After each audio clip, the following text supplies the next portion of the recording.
안녕하십니까? 한류 한뉴스입니다. 시청자 여러분, 그리고 버니즈 팬 여러분, 지난 11개월 동안 K-팝 업계 전체를 뒤흔들었던, 그리고 우리 모두가 마음 졸이며 지켜봐왔던 뉴진스와 소속사 어도어, 그리고 모 회사 하이브 간의 긴 법적 분쟁의 1심 결과가 드디어 나왔습니다.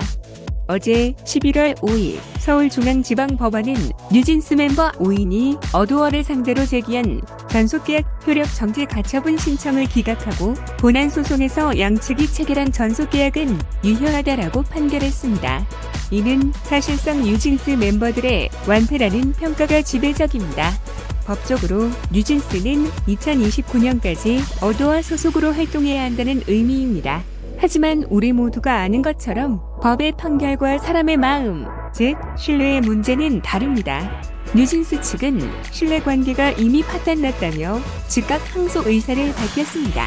오늘 한류 한뉴스에서는 21개월간의 긴 싸움이 왜 이런 결론에 도달했는지, 법원은 왜 뉴진스가 아닌 어도어의 손을 들어줘야 하는지, 그리고 가장 중요한 질문, 뉴진스의 음악은 이제 어떻게 되는 것인지 심층적으로 하지만 냉철하게 분석해 보겠습니다. 먼저 이 복잡한 사태를 간단히 복기해 보겠습니다.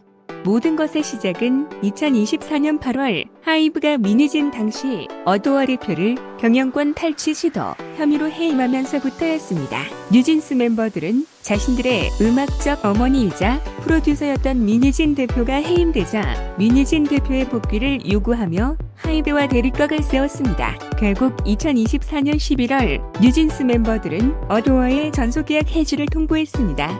멤버들이 주장한 핵심 해지 사유는 크게 세 가지였습니다.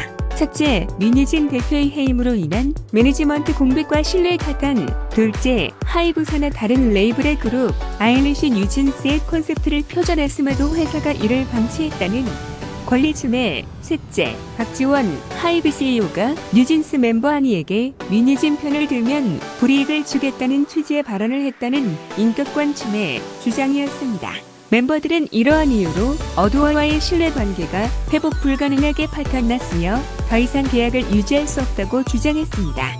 하지만 어도어, 사실상 하이브는 계약 해지 사유가 될 수 없다며 법원에 전속계약 유효 확인 소송을 제기했습니다.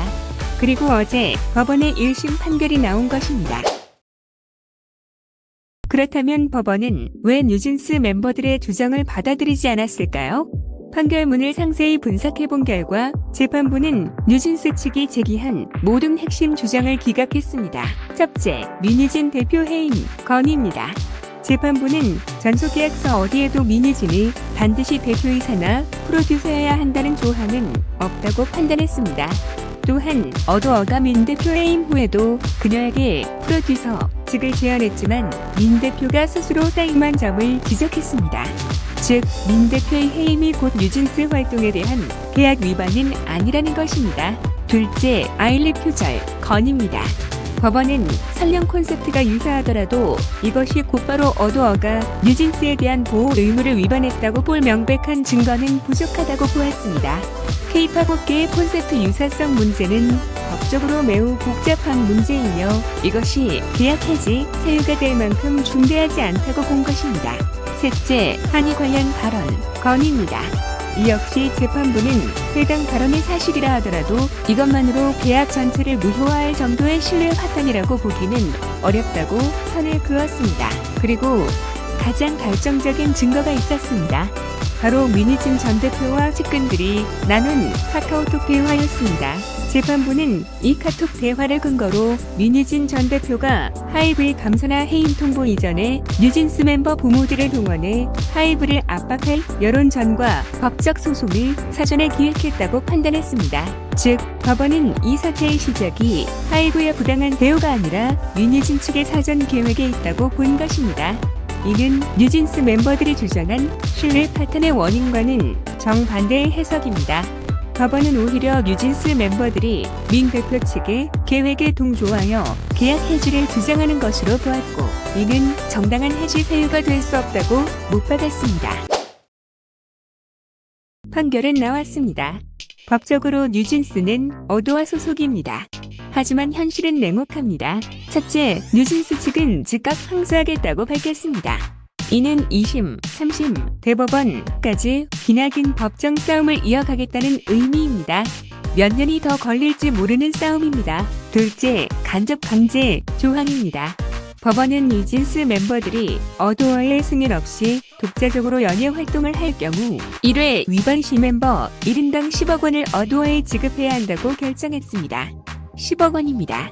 사실상 어도어의 동의 없이는 그 어떤 활동도 불가능하게 묶어둔 것입니다. 셋째, 어도어, 하이브의 입장입니다. 어도어는 판결 직후 아티스트가 이번 판결을 차분히 되돌아보길 바란다며 우리는 정규 앨범 발매 등 활동 준비를 마치고 기다리고 있다는 입장을 냈습니다. 이는 돌아오라, 모든 준비는 끝났다는 메시지이지만 이미 마음이 떠난 뉴진스 멤버들에게는 압박으로 들릴 수밖에 없습니다.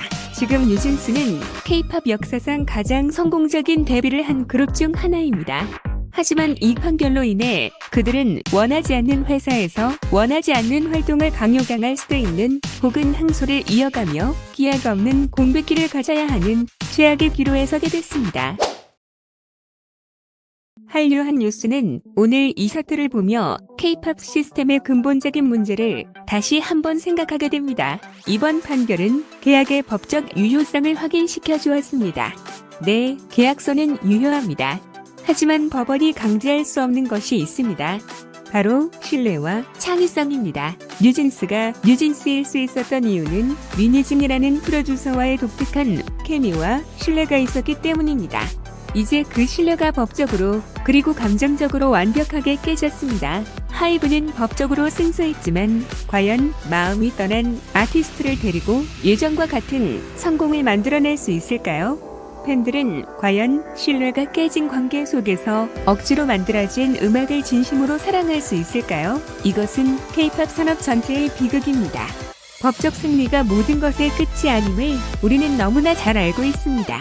과거 동방신기 사태, 커라 사태, 그리고 최근의 피프티 사태까지 법적 분쟁의 끝에서 진정한 승자는 없었습니다. 아티스트는 상처를 입고 팬들은 떠나가며 회사는 이미지를 잃습니다. 물론 뉴진스 측은 항소할 것입니다. 법적 다툼은 계속될 것입니다. 하지만 한류 한 뉴스는 그리고 팬들은 이제 싸움이 아닌 음악을 원합니다. 이번 판결은 양측에게 대화의 필요성을 역설하고 있습니다. 하이브는 법적 승리에 도취할 것이 아니라 아티스트의 마음을 얻기 위한 진정한 노력을 보여줘야 합니다. 뉴진스 멤버들 역시 법의 테두리 안에서 가장 현실적인 다음 단계를 고민해야 할 때입니다. 이 사태의 가장 큰 피해자는 결국 뉴진스의 음악을 기다려온 팬 버니지입니다. 법원의 판결은 존중되어야 하지만 법이 감정과 창의성을 지배할 수는 없습니다. 부디 양측이 K-팝의 미래와 팬들을 위해 이 깨진 신뢰를 다시 붙일 수 있는 기적 같은 합의점을 찾길 바랍니다. 우리는 뉴진스의 법적 소속이 아니라 뉴진스의 새로운 음악을 듣고 싶습니다. 오늘 한류 한 뉴스가 준비한 소식은 여기까지입니다. 이 복잡한 사태에 대한 시청자 여러분의 생각은 어떠신가요? 댓글로 남겨주세요. 시청해주셔서 감사합니다.